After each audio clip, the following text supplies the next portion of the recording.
ଏତେ ଭିଡ଼। ମୁଁ ତ ଭାବୁଥିଲି କି କେହି ଲୋକ ବି ନଥିବେ, ଦେଖିଲା ବେଳକୁ ବହୁତ ଭିଡ଼ ହେଇଥିଲା। ତାପରେ ଏଇଠି ଆମର ଭୋଗ ଆମେ କରିଦେଲୁ ଆଉ ଠାକୁରକୁ ଦେଖିପାରୁଥିବେ, ଠାକୁର କେତେ ବହୁତ ସୁନ୍ଦର ଦେଖାଯାଉଛନ୍ତି ନା। ଠାକୁର ଦର୍ଶନ ସରିଗଲା ଆମର।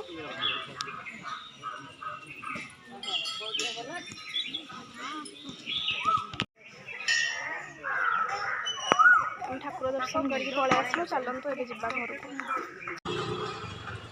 ସେଇଠି ଦେଖିପାରୁଥିବେ ଗରମରେ ଖରାରେ ଆସିଲା ବେଳେ ବାଟରେ ଆମେ ଦେଖିଲୁ ଆଖୁ ଟିକେ ପିଇ ଦେଇଥିଲୁ। ତାପରେ ଆମେ ଆସି ଘରେ ପହଞ୍ଚିଲୁ। ଘରେ ଆମର ହେଇଥିଲା ଅରୁଆ ଭାତ, ଡାଲମା ଆଉ ମୁଁ ଏଇଟା ଭାଜିଥିଲି ଆମର କଖାରୁ ଫୁଲ ଆଉ ଆମର ଖଟା ହେଇଥିଲା।